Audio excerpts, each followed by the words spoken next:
Bonjour à toutes et à tous, c'est Romain de l'Atelier des Options pour l'Hebdo des Options, le rendez-vous que nous préparons chaque semaine avec Paul et que vous retrouvez tous les lundis à midi sur la chaîne YouTube de l'Atelier des Options pour faire un point sur les intérêts sur ces marchés dérivés. Au programme cette semaine, comme toujours, le calendrier qui va être chargé. On fera un focus comme chaque semaine sur le S&P, la configuration graphique et les intérêts, et puis on ira voir le VIX. On s'intéressera aux publications et aux configurations les plus intéressantes manifestement de cette semaine et leur configuration graphique. On zoomera sur des volumes inhabituels qu'on a détectés sur certaines valeurs et puis on terminera comme toujours par le cas d'école, une stratégie proposée donc chaque semaine sur les options pour bien comprendre le fonctionnement des options et puis trouver des cas de figure concrets.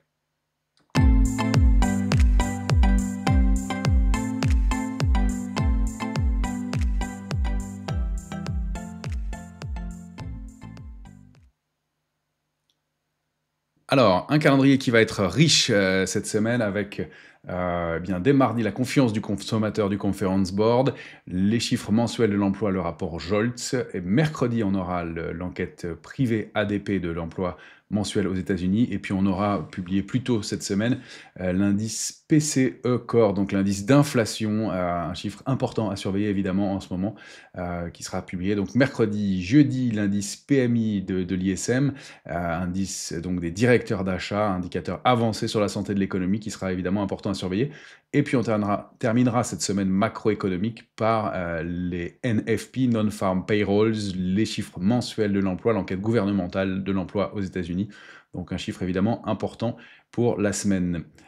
Et puis du côté des publications à Wall Street, on surveillera notamment mercredi Microsoft et Meta, et puis jeudi Apple et Amazon. On va aller voir lesquelles de ces des valeurs ont des configurations les plus intéressantes, ou en tout cas celles qui bien, nous donnent le plus d'indications en termes d'intérêt sur les options. Et puis on terminera, l'échéance des marchés dérivés de mai a été débutée depuis une semaine. On va voir que l'intérêt est assez modeste. Je vous rappelle que vous pourrez nous retrouver le vendredi 20 juin après-midi pour une présentation sur les options à Paris. Vous pouvez vous abonner sur la chaîne, sur le site de l'Atelier des Options, atelierDesOptions.com, à notre newsletter. Vous aurez toutes les informations.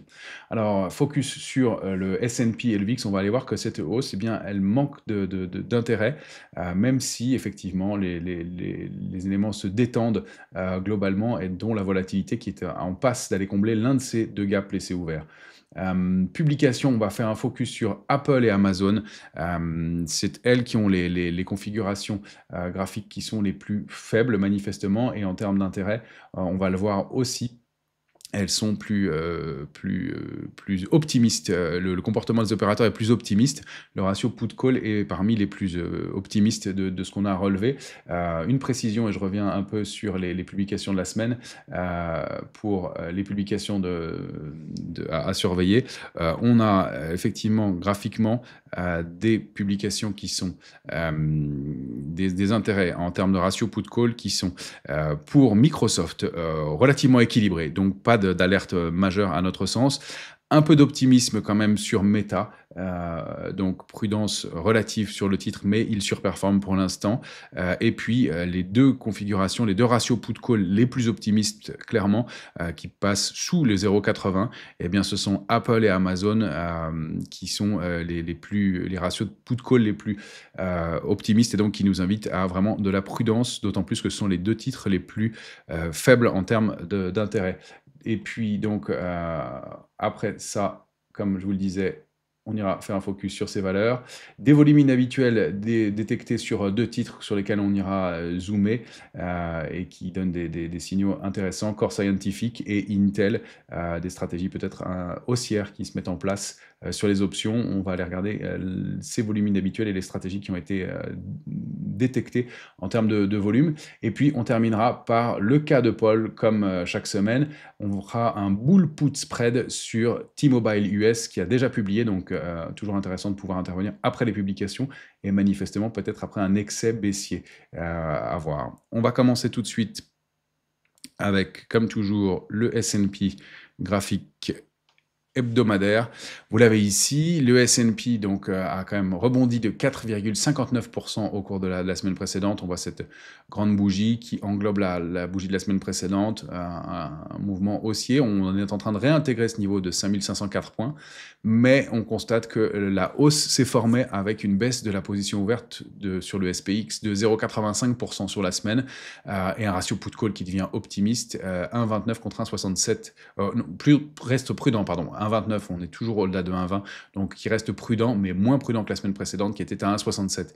Ce qui est intéressant de noter quand on zoome en journalier, c'est que toute la hausse et les 4 dernières séances de hausse qui se sont formées sur le S&P ont permis d'enregistrer une baisse de la position ouverte. Donc depuis mardi inclus, toute la hausse et même le gap haussier qui a été formé mercredi dernier, qui forme ce petit island reversal, s'est formé avec une absence de soutien dans ce mouvement. Les opérateurs ne soutiennent pas ce mouvement haussier pour l'instant. Les grosses mains du marché ne le soutiennent pas, même si graphiquement la configuration est toujours haussière et positive. On a réintégré ce niveau de 5504, on passe un trading range plus haut.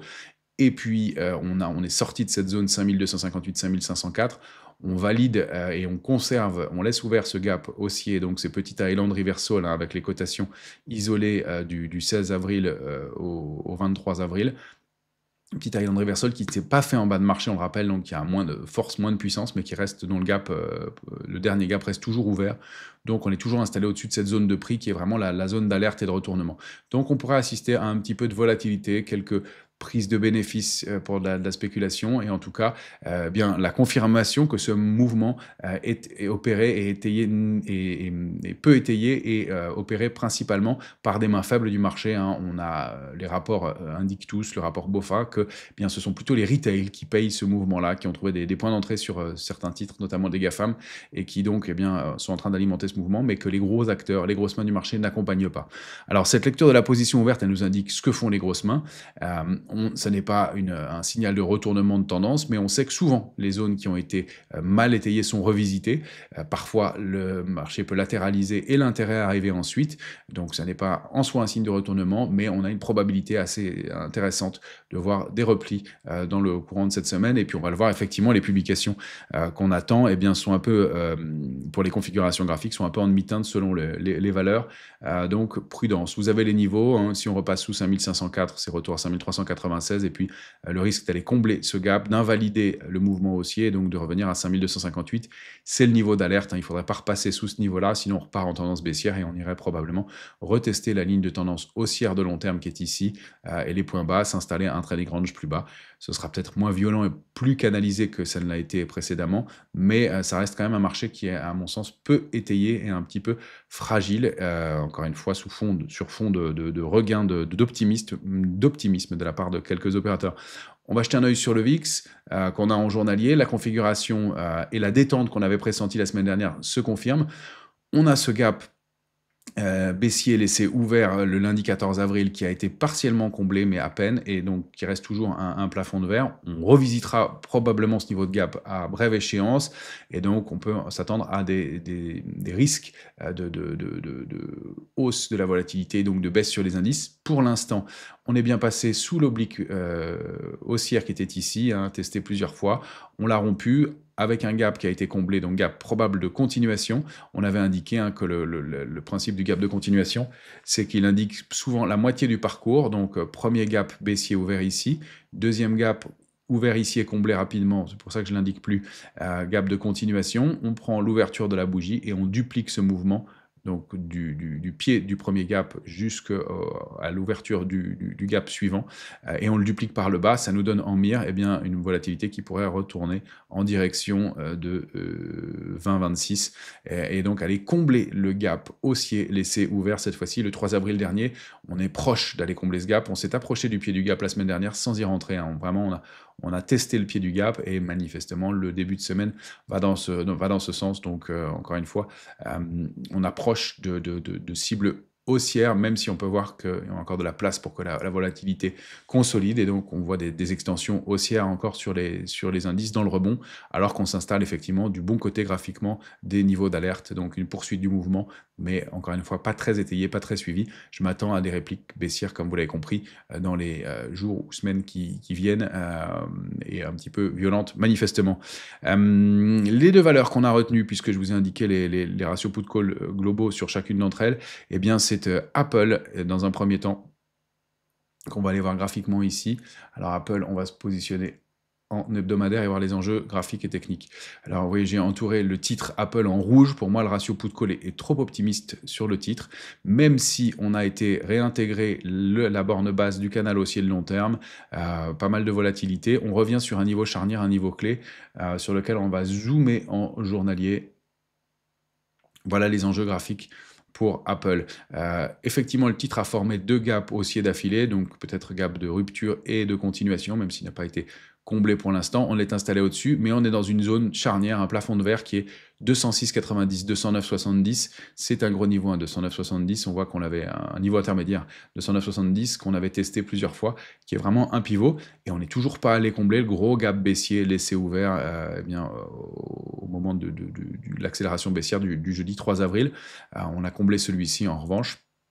Donc pour l'instant, eh bien, petit manque de momentum. Ce mouvement de rebond, il se fait avec des volumes qui sont très maigres, très nettement inférieurs au volume qu'on a enregistré dans les mouvements de baisse précédents, et donc à la moyenne même des semaines et des mois précédents. Et en plus, il est en baisse au cours des 2 dernières séances. Donc attention à un repli du titre, une petite déception. Alors, précision avec ce ratio put-call, il n'indique pas le sens du marché, il indique l'état d'esprit des opérateurs. Ce qui veut dire qu'on arbitrera en fonction de l'état d'esprit. Si les résultats d'Apple sont excellents et que les opérateurs le saluent, eh bien, on montera dans des proportions peut-être un peu plus importantes sous forme de contre-pied. Si en revanche, ça déçoit, les opérateurs n'étant pas couverts, le mouvement pourrait être un peu brutal. D'où notre prudence sur cette configuration. Mais encore une fois, c'est le résultat lui-même et la façon dont les opérateurs l'interpréteront qui sera le nerf de la guerre, le moteur pour le choix et cette configuration. Encore une fois, ce n'est pas le sens de la tendance, mais l'état d'esprit des opérateurs en amont de la publication. Donc si on passe 209,70, eh bien on va pouvoir aller s'attaquer au pied de ce gap à 213,85, pourquoi pas le combler, aller rechercher ce niveau de 219,10 qui est vraiment un niveau clé. On voit que eh bien c'est un niveau autour duquel Apple s'était articulé avant d'accélérer à la baisse, former un throwback un peu marqué, et donc un niveau qui est vraiment un niveau de réactivation haussier à déborder et à préserver sur plusieurs clôtures pour réactiver la dynamique haussière et aller chercher des plus hauts.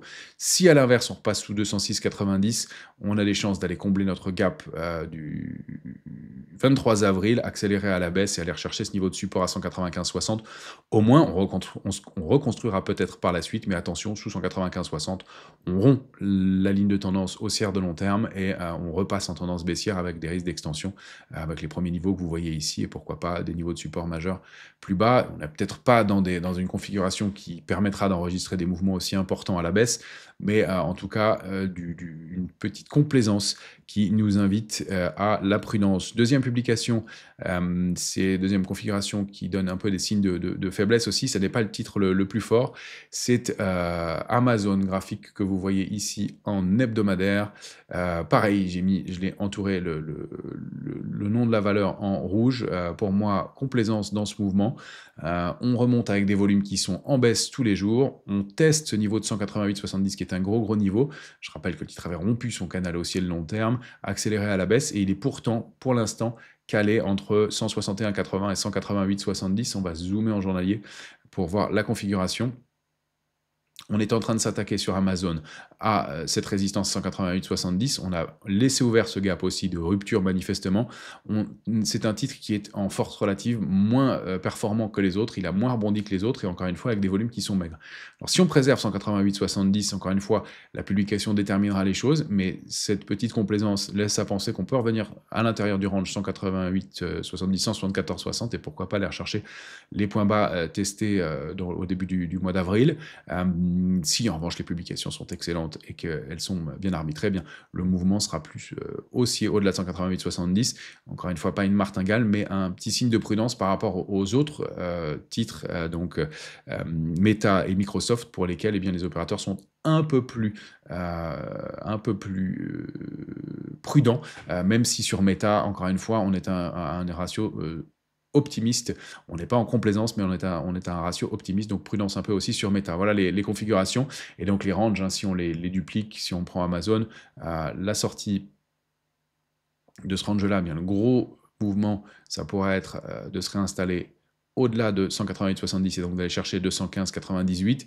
Le petit mouvement, c'est le premier range 174,60, 188,70 et celui-ci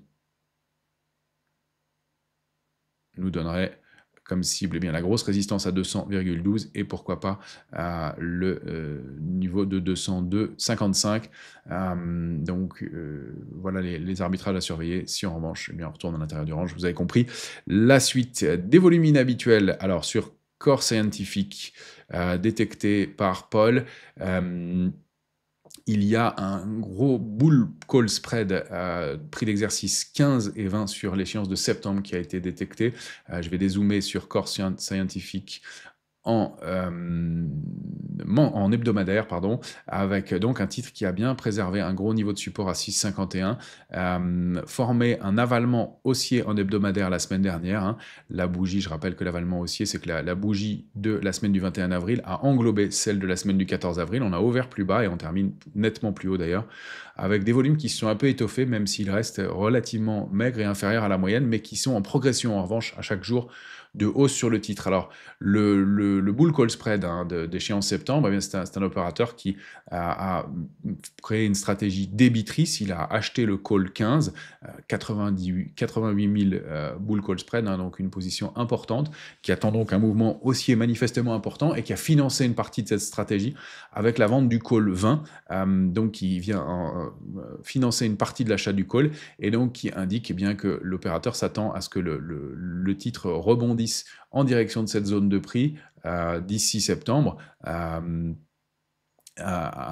Pourquoi pas, ou alors qu'il attende un mouvement aussi important et qu'il prenne du bénéfice sur l'achat de call avant, mais s'il attendait l'échéance de septembre, il s'attendrait à ce que le titre termine au maximum à 20 et donc un peu plus avec non, à 20 au maximum, et donc d'aller atteindre cette zone, en tout cas une stratégie franchement haussière sur ce titre. Et si on regarde la configuration en journalier, effectivement, Core Scientific est sorti, j'enlève la stratégie, est sorti à déborder une ligne de tendance baissière, a préservé ce niveau, a ouvert eh bien, au-delà de cette oblique baissière avec un gap haussier qui reste incomblé, donc peut-être un gap de rupture. Encore une fois, des volumes au cours des 2 dernières séances qui ont été en progression sur le titre et même des 3 dernières séances, donc au moment de la formation du gap. Et donc, eh bien, ce niveau de 8,80 à tester. On aurait un premier objectif qui est basé sur la première pointe du biseau aux alentours de 9,31, mais ensuite des extensions et une réactivation haussière pour le titre. Et vous voyez les niveaux 10,82 et 13,90 qui sera un gros plafond de verre avec un titre qui a accéléré à la baisse et formé un large gap baissier le 27 janvier dernier. Donc un gros plafond de verre sur cette zone de prix. Voilà une configuration en tout cas intéressante avec un rebond possible.